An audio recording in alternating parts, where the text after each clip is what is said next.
Welcome to the Performance Enhancing Podcast. It's like steroids for your brain. A podcast for people looking to live life at their peak potential. Chock full of real-world tools and knowledge that you can apply in your life today. By providing you with a lens into the lives, beliefs, practices, and actions of those who are already living extraordinary lives, the Performance Enhancing Podcast will help you shift your mindset or create that change in your daily rituals and habits so you can explode with success in the areas of life that are most important to you. So get ready for another dose of Performance Enhancing Podcast with SatoriPrime. Here's your host, Ilan Ferdman. Hello, everyone. Welcome back to another Performance Enhancing Podcast with your host, Ilan Ferdman. And in part one of Happy Corner number 4, we really delved a little bit personal into my relationship with my wife. Stella actually shared a personal interaction between her and her husband, which threw a whole bunch of light bulbs. And that's kind of where we ended part 1. So part 2 is actually going to start with what I learned from that revelation. And from there, we look at if you don't have a future that you're living into, something that's pulling you specifically inside of relationships, then you really don't have a long-standing relationship. In other words, it's only a matter of time. We'll talk about that. Another distinction that I love that we touch on is you can either be right or you can be in love. Likewise, you can either be right or you can be rich. You can't be both.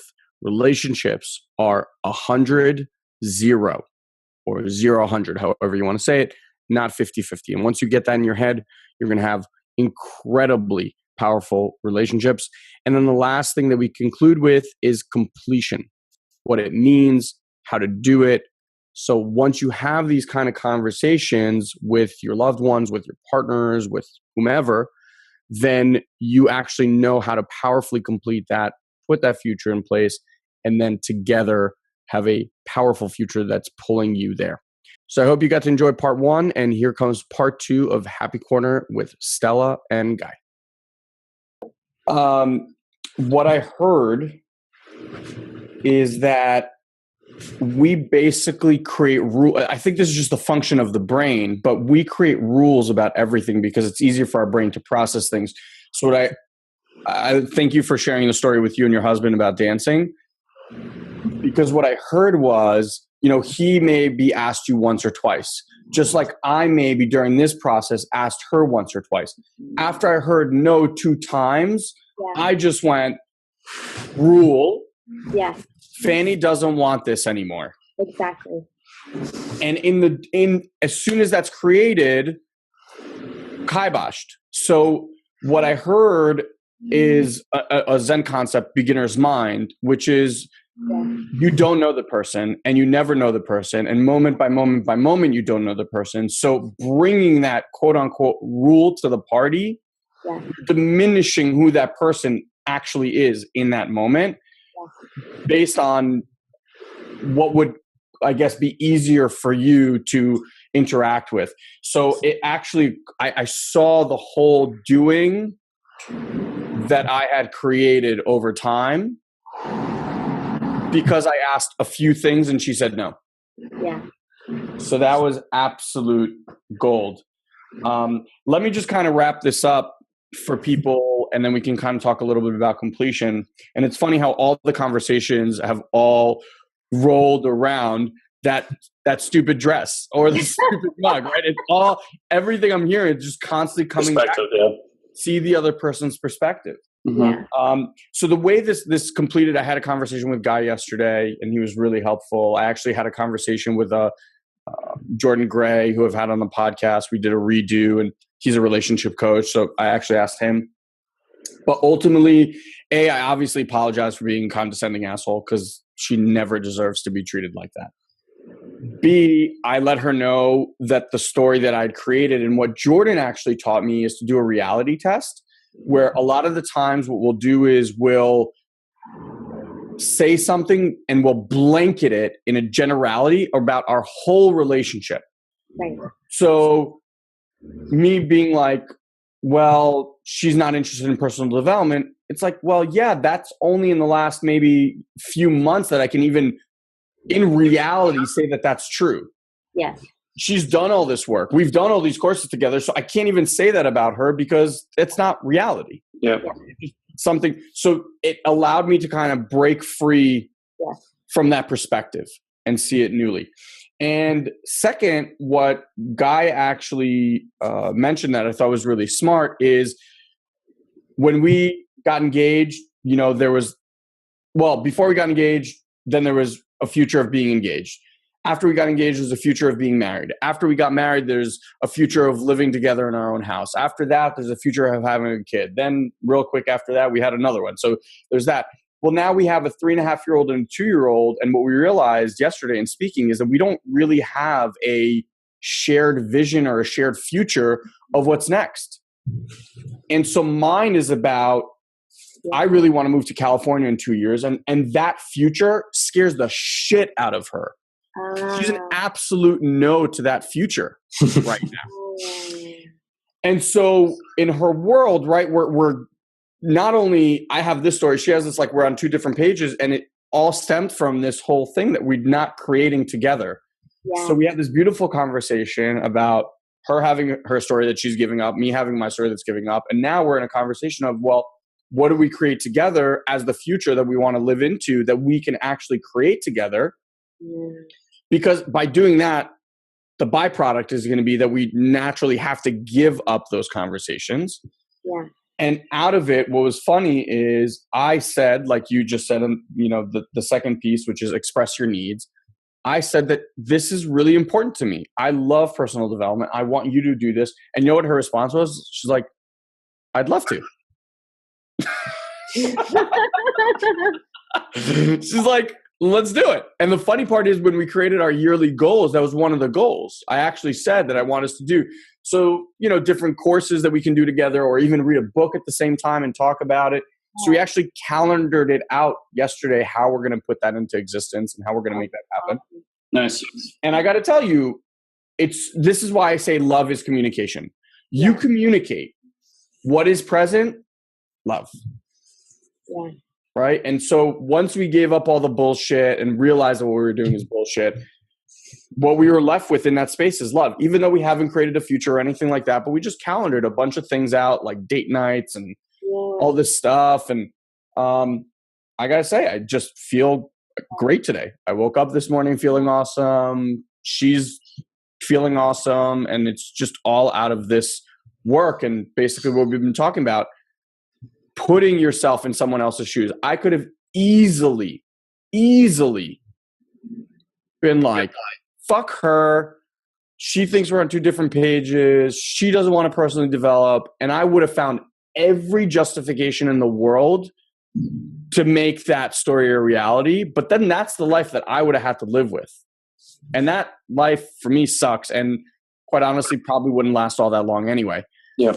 We're committed to something so much bigger that it's just a simple, we literally had dinner yesterday and within 2-3 hours, all of this was just done and complete and over with and back in love.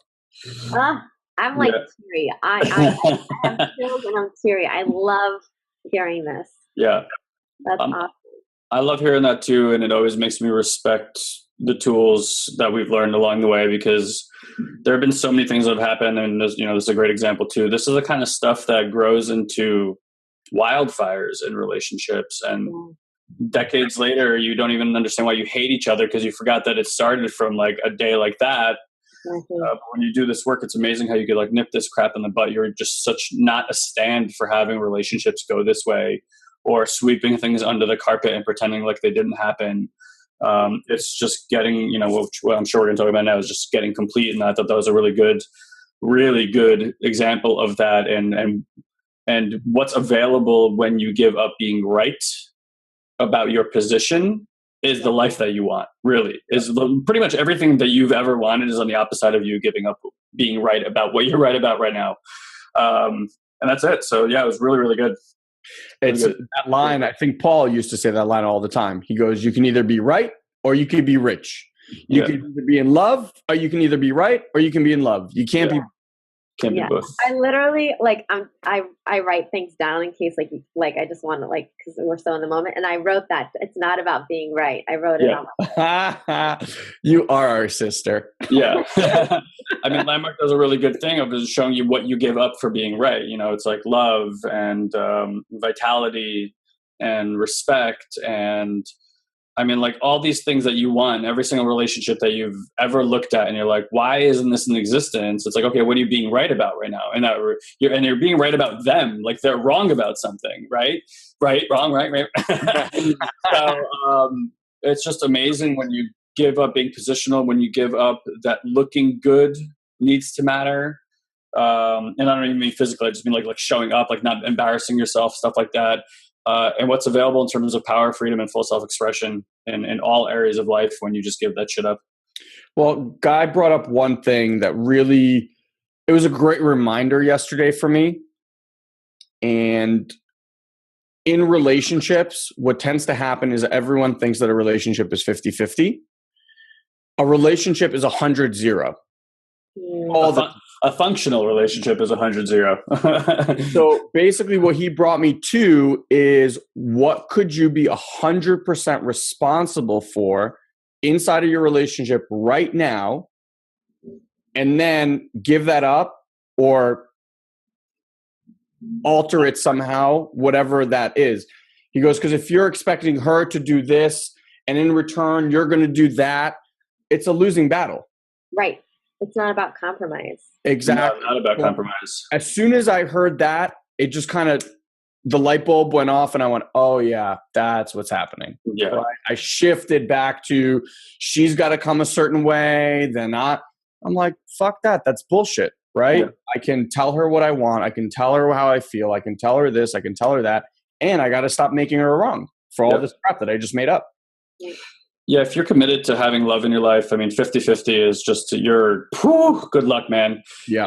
50-50 works great when you first meet somebody because you naturally feed each other energy, right? You get really excited about each other and you have this like, I'll give you, you give me, I'll give you, you give me. But the moment that first thing goes wrong and you have your uh-oh moment, it's like whoever is experiencing that cuts off their energy and stops feeding you energy. Then the other person's like, holy crap, they're not giving it to me anymore. Now you start withholding. Now you guys created this thing together. And now because you're no longer in agreement about what to do with it, you both start taking in different directions. Just like Ilan said, right? Like he wants to move to California. She's freaking out about that. So she's like, my heels are dug in, right? And that's how it shows up in 50-50 land. But the moment you're in 100-0, it's okay, what am I committed to? Love. Is love present right now? No. What the hell am I waiting for, right?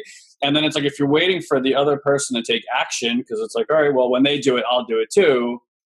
Guess what? Well, guess what they're waiting for? So it's a stalemate, doesn't go anywhere.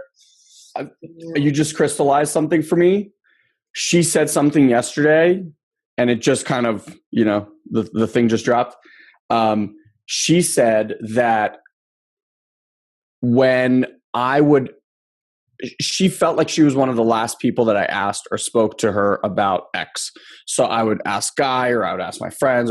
So by the time I asked her, she was already so pissed off that I'd gone to everyone else and her last, that before I even asked, she was a no. Because she was like, what the fuck? I should be the first. Yeah. And then, you're saying all this stuff about communication, 100% responsibility. And I was like, oh yeah, kind of fuck that up. Especially, when you know that for women in a relationship, like women are obsessed with being like your source of happiness, right? Like a man doesn't, like we like taking care of women, but it's not like an obsession for us the same way. So it's like, if they're not at some root cause of you having a smile on your face, like better watch your back, kid. Yeah. Well, it's also like intimacy, it's also just about, intimacy and, it just is about,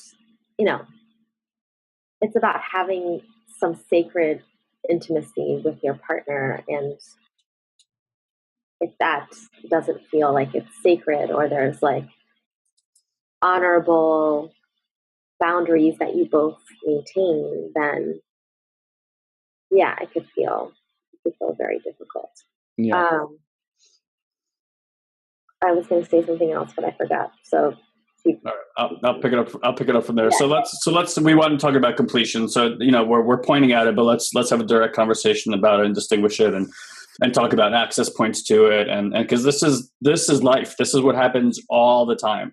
And I've said for years, I said, if you took away everything I've learned in 12 years of doing this kind of work, coaching, et cetera, all the distinctions, and you ask me, what do I get out of personal development work? I would say it's an expanded ability to be responsible for more and more. That's pretty much how I would describe it.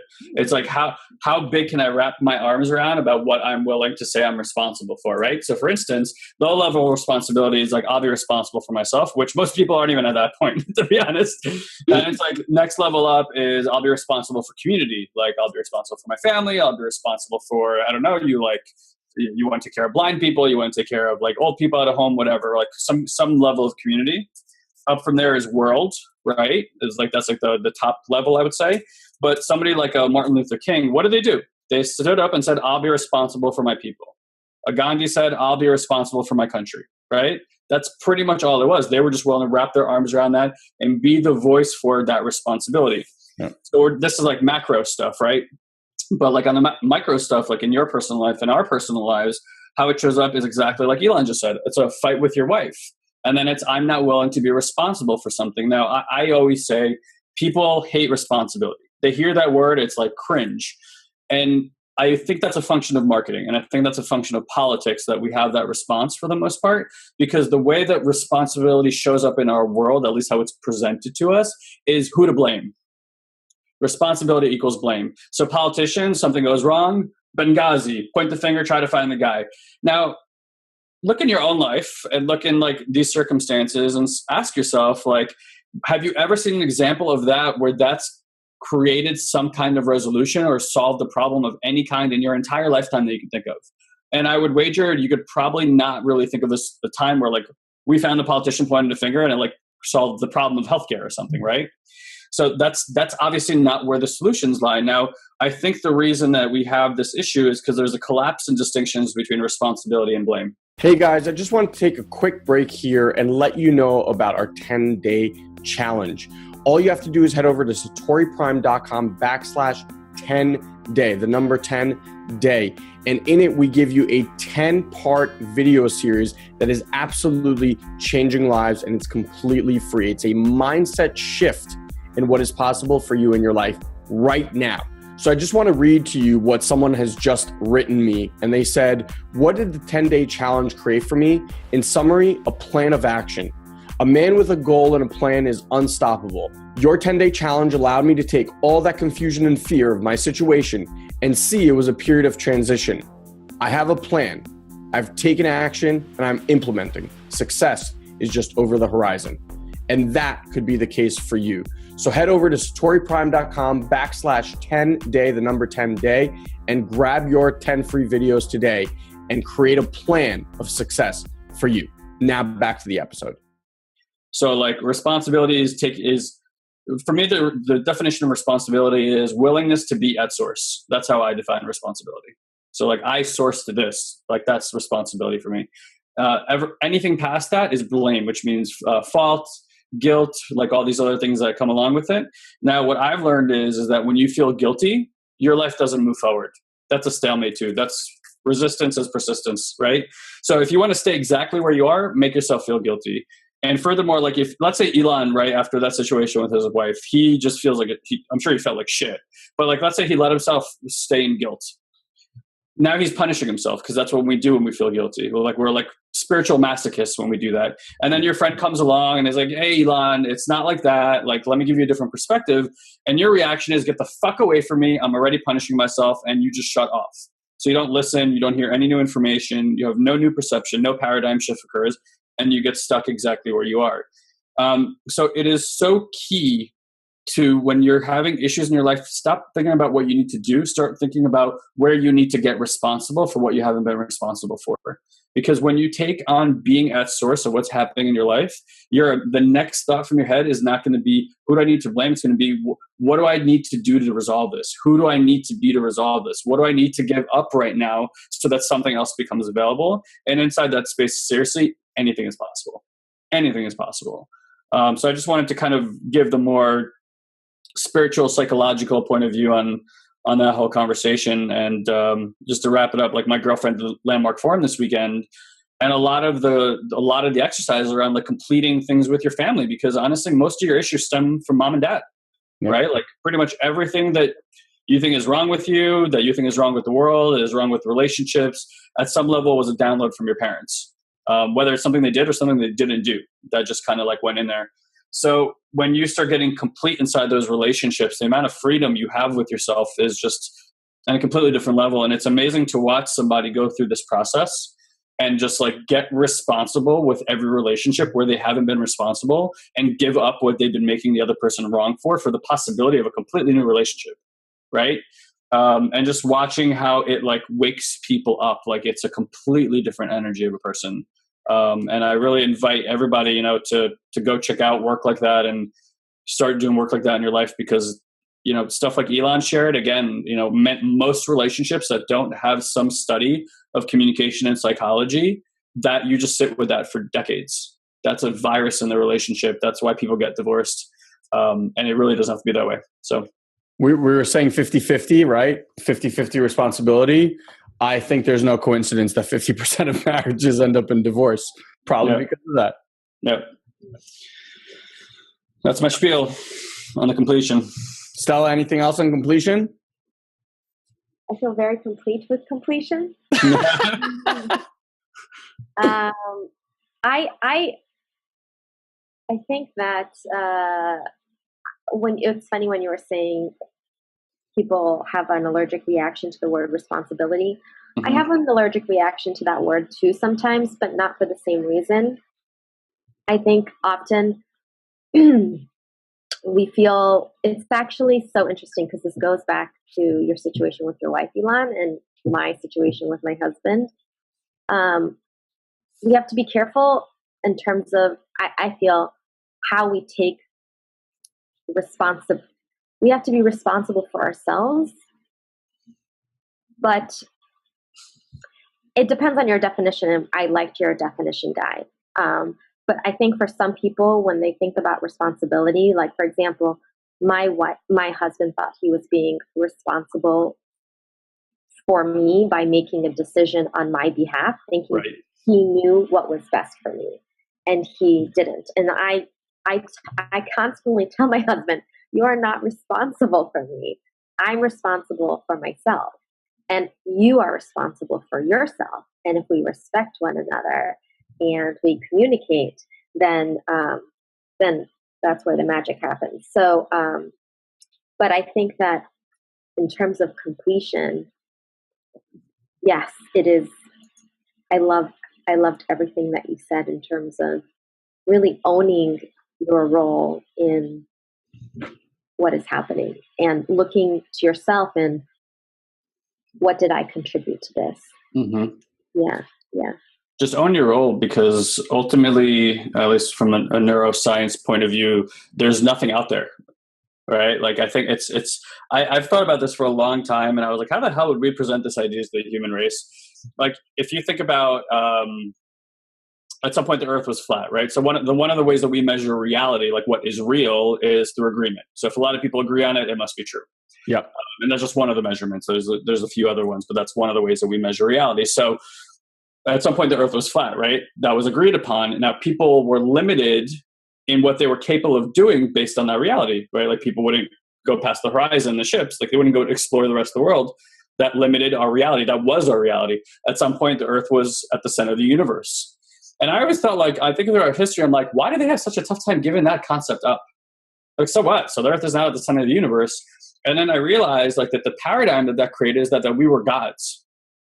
And that when we had to give up that we were center of the universe, we had to demote ourselves to humans, right? And so, like, imagine that paradigm shift. It obviously didn't happen overnight. It happened probably over hundreds, if not thousands of years before people were like, okay. Like, generations had to grow up without that idea. Yeah. Now, I think, like, so those ideas to us, we look back and we think, that's funny. They were dumb. But we have to realize in our reality today, there are things that we believe that are just as dumb as the earth is flat or we were at the center of the universe. And I think that concept on a more personal level is that we have the experience that there's an out there. Like there's an in here and there's an out there. That's a conversation, right? Over here and out there, like there's a segregation, separation. Although we keep talking about unified reality, like unified consciousness, unified one, the idea of one. And I think the reason we all systematically believe that is because there really is no out there at all. Like this is one big virtual reality that we're imagining all the time. So I'm like, I'm wondering how would we present that idea to a whole generation of people? Like there's no out there. Like what you're seeing is just a reflection of you all the time.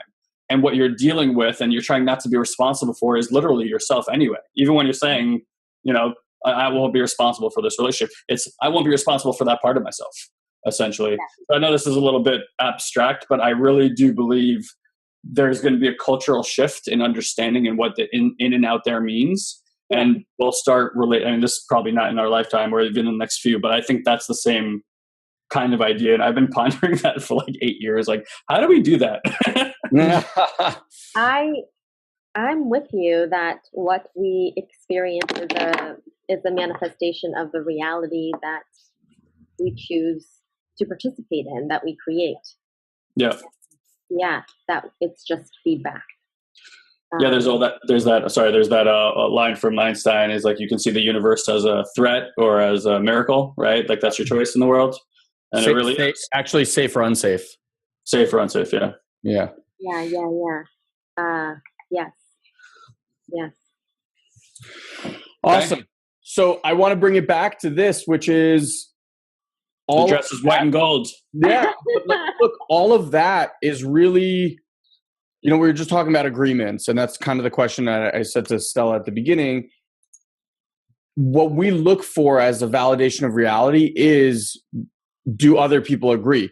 So when 3 people around you, or in Stella's case, 2 other people that she trusts sees a certain color and she doesn't see that color, the first thing, the natural human response is, what's wrong with me?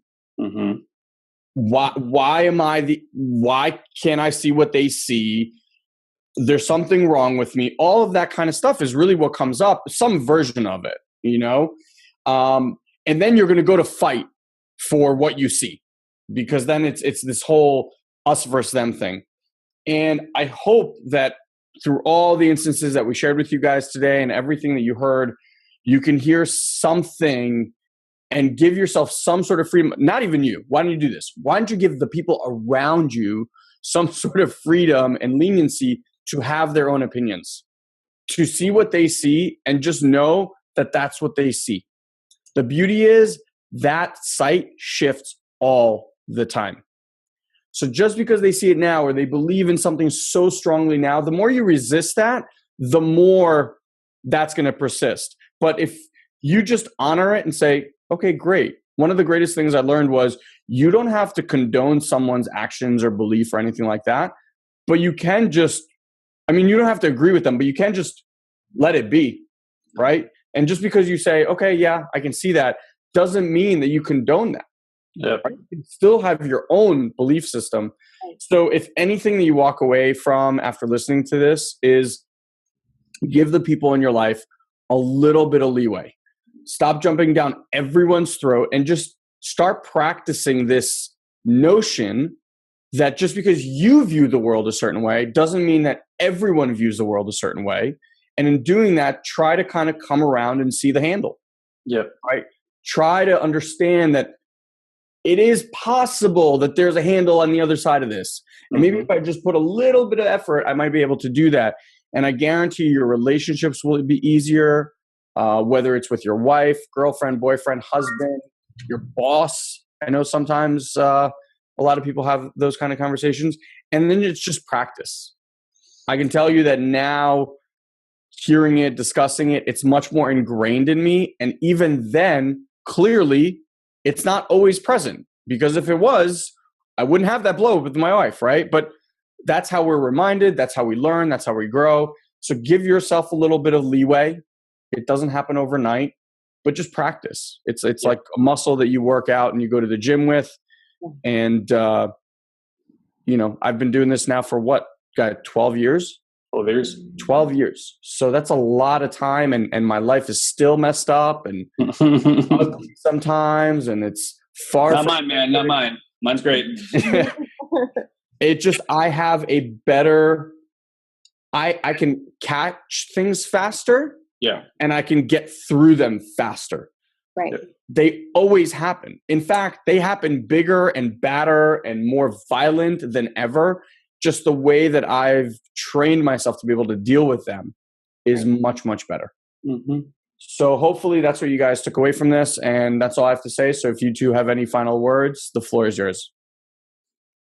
Lady. Well, I was just going to recap the last point with this great quote that I read in The Intuitive Body, which is an amazing book about an Aikido master. And the Aikido master essentially says, it's not that I never fall off balance. I fall off balance all the time. It's just that I recover so fast that everyone thinks that I'm never off. Yep. And so we all fall off balance. It's just the work is in recovering quicker. Yep. And like you said, it's all about practice. Yeah. Beautiful quote. I did an interview yesterday, and almost verbatim, I said, I've been saying that for years. I said, to everybody else, it seems like I've changed. I haven't. Like the same scared little boy is inside there. The same suicidal, angry, depressed thoughts are still there. The only thing is I catch it so fast. These days, it seems seamless to the outside world. I also want to just add on, like we live in a world today of instant reaction. When you scroll through your news feed, you're not reading who people are. You're reading a split second of their emotional state that they put into permanence in digital form for you to read. And then we blanket that person and say they're a fucking idiot, even though that was 1 second of a limbic reaction, of an emotional reaction from your brain. And it's the same thing with your partners. Like there's things you're going to love about them, and then there's going to be times where they do something that you don't love about them. And Ilan brought up a really good point. We paint people in generalities way too often. I know I definitely do. Like I speak in generalities, and it's a dangerous thing. Like you want to speak in you want to specify when you speak, use specific language. So if somebody does something to you or something happens to you, Ilan also brought up like condoning. I know that for me, that was a big thing too, like learning to forgive people, realizing that I don't have to condone the action. I can still forgive them. But don't take, or, I offer you, or I assert that you don't have to take a split second emotional response from somebody and say, this is who this person is. That's who they were in that split second. That's not who they are right now. Yeah. And people are having reactions all the time, you included. So you want leeway, give them leeway too. Yeah. All right, everyone. Thanks for listening. If you have any comments or any questions or anything that you want to follow up with, you can always email me directly. It's Ilan, ILAN, @SatoriPrime.com. And we'll see you on the next Performance Enhancing Podcast. Have an amazing, amazing day. All right, guys. Bye-bye. Thank you for joining us on this week's Performance Enhancing Podcast. We've taken this pep talk and created a custom action guide so you know exactly what action steps to take now to grow your business. Just head over to SatoriPrime.com/podcast and download it for free. Also, please leave a comment and rate this podcast on iTunes. It'll help us get the word out. Thanks for listening. Now, go and implement. We'll see you next time. Did you run through doors till you hit the floor?